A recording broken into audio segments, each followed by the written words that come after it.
NISAR से प्राप्त data से भूकंप, ज्वालामुखी और भूस्खलन जैसी घटनाओं के साथ साथ बुनियादी ढांचे को होने वाली क्षति के बारे में हमारी समझ में सुधार होगा।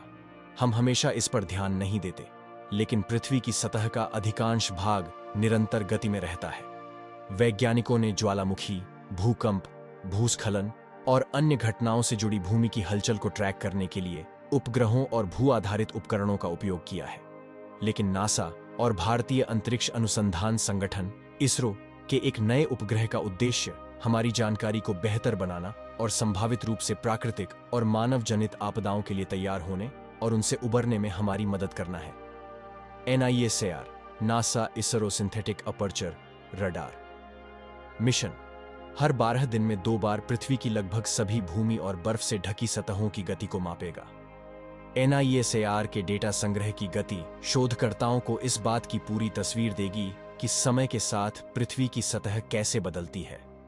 दक्षिणी कैलिफोर्निया में नासा की जेट प्रोपल्शन प्रयोगशाला में NISAR अनुप्रयोगों के प्रमुख कैथलीन जोन्स ने कहा, इस तरह के नियमित अवलोकन से हमें यह देखने का मौका मिलता है कि पृथ्वी की सतह लगभग पूरे ग्रह पर कैसे घूमती है। अन्य उपग्रहों और उपकरणों से प्राप्त पूरक मापों के साथ NISAR का डेटा इस बात की अधिक संपूर्ण तस्वीर प्रदान करेगा कि पृथ्वी की सतह क्षैतिज और ऊर्ध्वाधर रूप से कैसे चलती है।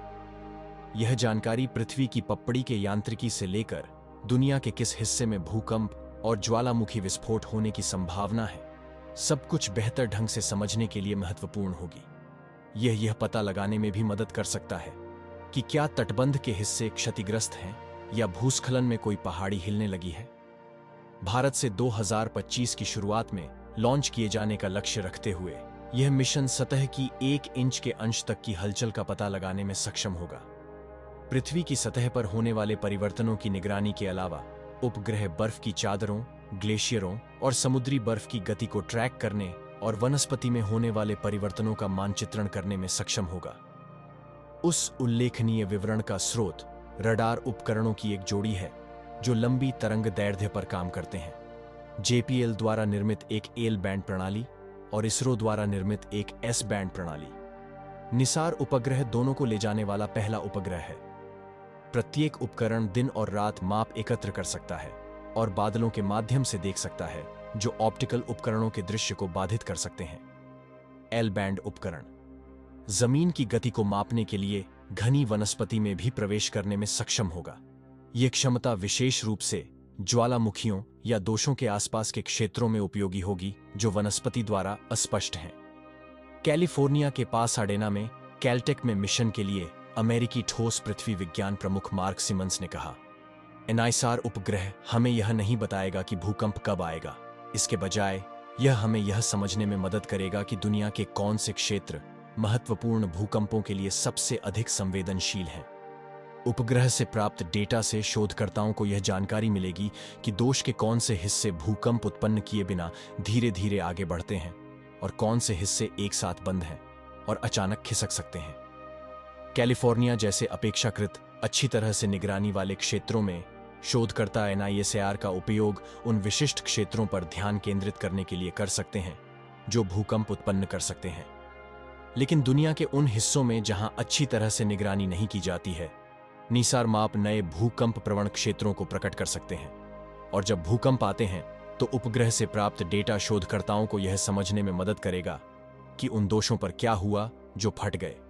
अहमदाबाद, भारत में अंतरिक्ष अनुप्रयोग केंद्र में NISAR के लिए ISRO ठोस पृथ्वी विज्ञान प्रमुख श्रीजीत KM ने कहा, इसरो के दृष्टिकोण से हम विशेष रूप से हिमालय प्लेट सीमा में रुचि रखते हैं। इस क्षेत्र में अतीत में बहुत अधिक तीव्रता के भूकंप आए हैं और NISAR हमें हिमालय के भूकंपीय खतरों के बारे में अभूतपूर्व जानकारी देगा।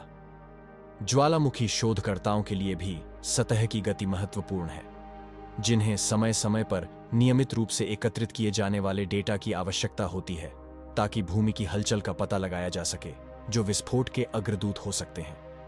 जैसे जैसे मैग्मा पृथ्वी की सतह के नीचे खिसकता है, भूमि उभर सकती है या डूब सकती है। NISAR उपग्रह इस बात की पूरी जानकारी देने में मदद करेगा कि ज्वालामुखी क्यों विकृत होता है और क्या यह हलचल विस्फोट का संकेत देती है। जब बात तटबंधों, जल सेतुओं और बांधों जैसे बुनियादी ढांचे की आती है, तो निसार की वर्षों तक निरंतर माप प्रदान करने की क्षमता संरचनाओं और आसपास की भूमि की सामान्य स्थिति को स्थापित करने में मदद करेगी। फिर अगर कुछ बदलता है तो संसाधन प्रबंधक जांच के लिए विशिष्ट क्षेत्रों को इंगित करने में सक्षम हो सकते हैं। जोन्स ने कहा, हर 5 साल में पूरे जल सेतु का सर्वेक्षण करने के बजाय आप अपने सर्वेक्षणों को समस्या वाले क्षेत्रों पर लक्षित कर सकते हैं। यह डेटा यह दिखाने के लिए भी उतना ही मूल्यवान हो सकता है कि भूकंप जैसी आपदा के बाद बांध में कोई बदलाव नहीं हुआ है। उदाहरण के लिए, अगर सैन फ्रांसिस्को में बड़ा भूकंप आया तो द्रवीकरण, जहां ढीली ढाली या जलमग्न तलछट गंभीर भूकंपन के बाद अपनी स्थिरता खो देती है, सैक्रामेंटो सैन जोकिन नदी डेल्टा के साथ बांधों और तटबंधों के लिए एक समस्या पैदा कर सकती है।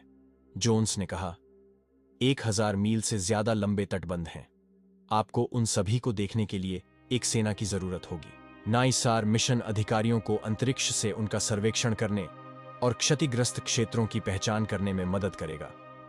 फिर आप अपना समय बचा सकते हैं और केवल उन क्षेत्रों का निरीक्षण करने के लिए बाहर जा सकते हैं जो बदल गए हैं। इससे आपदा के बाद मरम्मत पर बहुत सारा पैसा बच सकता है। निसार मिशन नासा और आइजरो के बीच एक समान सहयोग है और यह पहली बार है जब दोनों एजेंसियों ने पृथ्वी अवलोकन मिशन के लिए हार्डवेयर विकास पर सहयोग किया है। एजेंसी के लिए कैलटेक द्वारा प्रबंधित JPL परियोजना के अमेरिकी घटक का नेतृत्व करता है और मिशन के L बैंड ASAR प्रदान कर रहा है। NSA radar reflector antenna, deployable boom, विज्ञान डेटा के लिए एक उच्च दर संचार सबसिस्टम, GPS रिसीवर, एक सॉलिड स्टेट रिकॉर्डर और पेलोड डेटा सबसिस्टम भी प्रदान कर रहा है। भारत के बेंगलुरु में UR राव सैटेलाइट सेंटर, जो मिशन के ISRO घटक का नेतृत्व करता है, अंतरिक्ष यान बस, लॉन्च वाहन और संबंधित लॉन्च सेवाएं और उपग्रह मिशन संचालन प्रदान कर रहा है। अहमदाबाद में ISRO space application centre S band SAR electronics प्रदान कर रहा है।